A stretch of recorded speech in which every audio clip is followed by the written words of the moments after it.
bring Paul Hudrick in from 97.3 ESPN.com.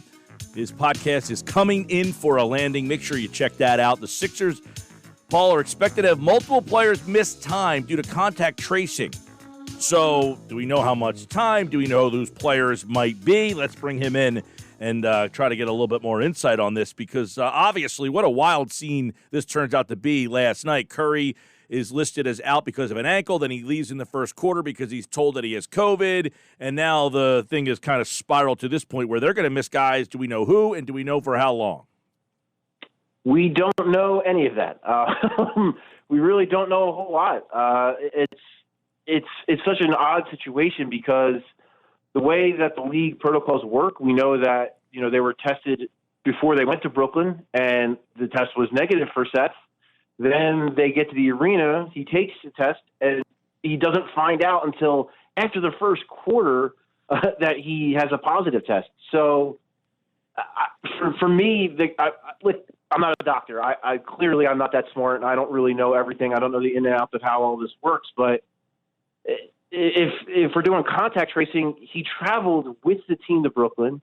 He was obviously with them at the arena. And I've been in that visitor's locker room. It is not big. It is a small visitor's locker room. So I have to imagine he was in contact and around a lot of people, likely with, at times without a mask on. So, and not just players, not just teammates, coaches, athletic training staff, equipment staff. I mean, he had to be around all of these people. So I don't know, when Woj comes out with a report that they're going to be missing several players. I mean, how many and who are they? I don't know the answer. It's troubling. And the Sixers already have two guys out with injury, with Mike Scott and Furkan Korkmaz being out. And so do they play the game tomorrow against Denver? I don't know. I don't know if they're going to have enough players, and then also Joel Embiid, it comes out that he was sitting next to Seth Curry and he is personally quarantining because, he has a 3-month-old son and he doesn't want to, you can't really blame him for not wanting to possibly bring that home to his family. So right. It's just such a complicated mess right now. And I don't know what the next step is. I don't know who, and to me, it would seem, and I don't know this for a fact. This is just me looking at the health protocols and what we've seen in the league.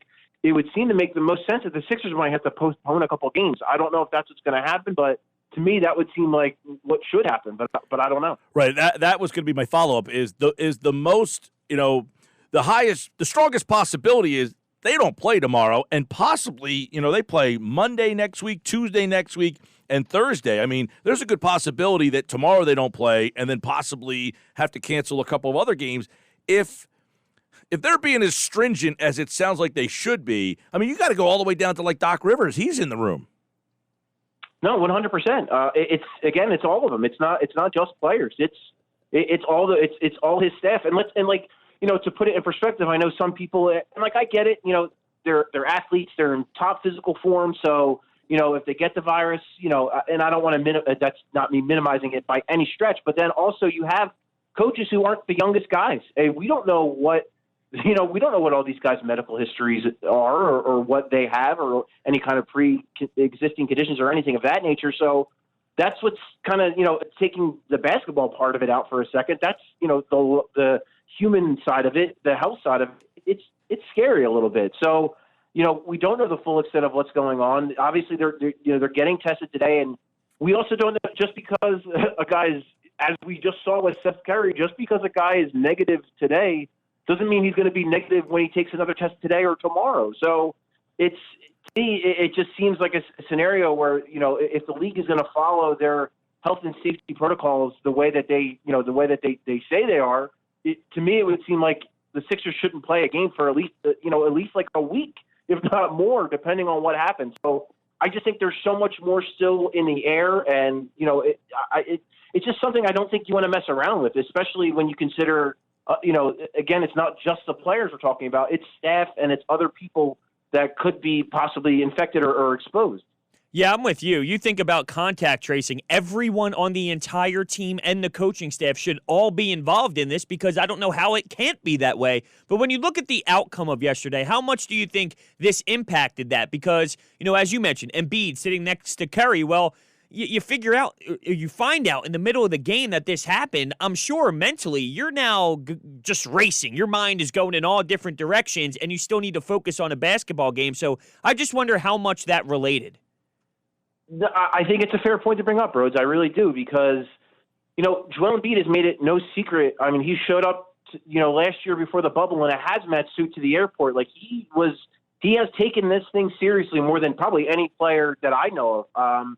He's been really conscious about it. He's really conscious about his health in that regard, and he was really worried about, what the league was going to do and what was going on around him. And then, and you find out, obviously, that his girlfriend was pregnant, and now he has a son, and that was a big part of the reason why he was, so hypersensitive to the subject. And he's still there. And so for him, a guy like that, and that's not, listen, we're not making an excuse, but we have to realize, again, the human element of this.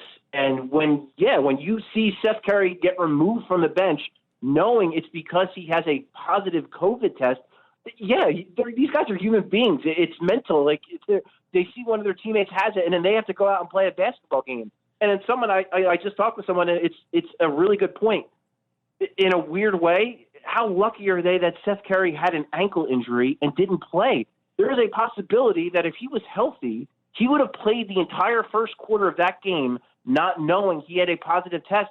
And how messy would that have been? Because then Brooklyn has to, they're in a similar boat. They just traveled to Memphis. They wouldn't have been able to travel to Memphis if this happened. So it's just, I think sometimes we got to take like a step back from the sports element of it and just look at it from a human perspective. And it's you don't want to make an excuse, but these guys are human beings, and something like that happens. Of course, it has to have a mental toll on you in some way. So Paul Hudrick's with us inside the Sixers. What do we take from last night then? I know that no Curry, and I had tweeted out, hey, they got a taste of what the team went through last year. No spacing, no shooting, looked clunky. So there's a lot of frustration with what we saw, and it shows you how important having that spacing and Curry, what he means to this team. Absolutely. I think that's a big part of it. And then the other part of it is, the second night of back-to-back, and, you watch the end of that Wizards game. They blow a 21-point lead, and Joel Embiid and Ben Simmons had to do some heavy lifting to get that team back and to win that basketball game. So, what does it look like if they don't blow that lead and you can rest Joel Embiid and Ben Simmons, and then they're much fresher coming into Brooklyn? Again, these aren't excuses. This is just the reality of what you see around the NBA. I mean, right now, so the Sixers have 2 losses, both of them in second games of back-to-back, and both of them down a starter. So if we look back at the end of the season and all the Sixers' losses, or most of them are in those kind of circumstances, I think you can live with that. So from a basketball perspective, it's, and I don't want to minimize the loss. It's a bad loss. Going into Brooklyn, no Kyrie Irving, no Kevin Durant. They need to win that basketball game. I agree with people who have said that. It is not a good. It is a bad loss. It's not something you want to make excuses for. But these things will happen throughout the course of an NBA season. I will be concerned if it's a pattern this year. I know some people are pointing back to last year, and this is what they did. But look, they also went into Orlando, which that place has been a house of horrors for them. They went into Orlando and beat up on the Orlando Magic, blew them out, wire to wire. Then they came home and took care of business against a bad Charlotte Hornets team, beat them twice, wire to wire, back to back. So there are signs that they are, that they're not playing down to opponents, that they are taking care of business. This is a bad loss, but I think everyone just needs to kind of keep it in perspective. They weren't going to go 71-1. You're going to lose games that you should win. And you see it around the league so far with how weird the season has been, the short off season with all the protocols and everything. You see, right now the Knicks are 5-3. I mean, how many people predicted that? I mean, it's a weird way to start the season. So I would say it's a bad loss, but don't overreact. It's a very long season, and the tough tests really come up ahead.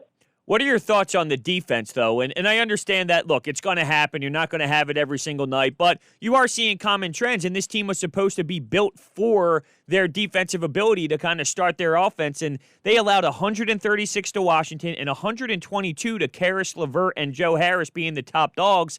I just feel, look, open shots, you're not going to hit them every night, but defense should travel. Agreed. Less concerned, as weird as it sounds, I'm less concerned about the Wizards game because, listen, I don't care what you do to a guy. Bradley Beal was also just ridiculous that night. He was on fire. I'm not like maybe he shouldn't have gone for 60, but he was having a big night. It was just one of those nights. Guys have those.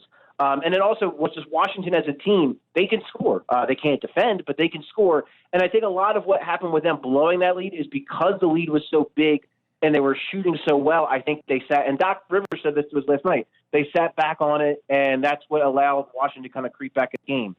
What's bad about last night is you were never ahead, and you still allowed Karis LeVert and Joe Harris to kind of go off. And, yeah, I think a lot of guys, what they pointed to, what Doc Rivers and Danny Green both pointed to last night was just focus, a lack of focus on the kind of those little details that have made them so good through the first few games of the season. So I don't want to say, like I said, I'm less bothered by the Washington effort as I am the Nets effort last night, like you already said, without their two best scorers, two of the elite scorers in the league, and to allow Karis LeVert, who is a good scorer, who is a good player, but to allow him and Joe Harris to just kind of go off. Yeah, it's bad. Again, I will worry if it's a trend, if it continues, if we see that kind of play against some of the better teams and better offenses in the league, then I'll be concerned if it's a growing thing and it continues to happen. All right, Paul Hudrick, we'll leave you with this. A lot of people are kind of, you see Ben when there's some guys down, and he did not have a great game last night. And, the biggest problem I always have with Ben is the lack of consistency. One game, he's a guy that brings it, and another game he doesn't. And, it's just, should we come to terms with this is who Ben is? He's a frustratingly talented guy who is going to leave you frustrated, 15 to 20 nights a year. Listen, forever, no. Like for his entire career, should you have to live? No, I would say no. But right now, as a 24-year-old, new to this offense and everything, and still trying to figure out the best way to work with Coach Joel Embiid, and still trying to figure out where he fits and when he should shoot and when he shouldn't. It's going to be frustrating. And I think anyone who was expecting him to come in and start taking 5 threes a night, that never seemed like a reality. It never seemed like a thing that was going to happen. But here's the thing, too. If you want Ben Simmons to shoot, and I get it. I get why you want Ben Simmons to shoot. You're going to have to live with that shot that you saw last night where he took that three and completely missed. That's going to happen. If you want Ben Simmons to shoot and you want him to get better at it, you're going to have to live with messy results. You're going to have to live with ugly results. Same with him driving to the basket. I saw, the last couple games, there were moments where he drove to the basket and he came up empty. Either he missed it or maybe he thought he was fouled and he didn't get it, but whatever. If you want him to grow, if you want him to start scoring and get to the basket and shoot more, you have to live with the growing pains. So that's kind of the double-edged sword you're kind of dealing with as a Sixers fan because, too, listen, you're trying to win basketball games, too. So as much as you want Ben Simmons to grow and as much as growing will help you win games, sometimes him not doing that and him just playing more of that facilitator role and just playing strong defense, that's what they need him to do to win. So it's kind of a tightrope to walk. And, it's going to be frustrating, and it's part of the frustration you're going to have to live with Ben Simmons while he continues to grow. If this is the same conversation we're having like 2-3 years from now, then I'm a little more worried. But right now, I think, this is the player you're going to have to live with for the rest of this season at the minimum. All right, Paul Hudrick, of course, Sixers and the Nuggets have a 3 o'clock little matinee in Philly. We'll see who's available, who's not, how long. We'll try to get more of those answers. But all we know is Seth Curry has tested positive, and there's some contact tracing, and I would be pretty surprised if you see Joel Embiid play. We'll see who else. Follow at Paul Hudrick on Twitter. For more on the Sixers, go to 973ESPN.com. And he, like all guests, appeared via the Boardwalk Honda hotline for today's edition of Inside the Sixers. Paul, thanks, man. You got it, Mike, anytime. Yeah, man. He'll be back on Monday for Inside the Sixers right here on 97.3 ESPN.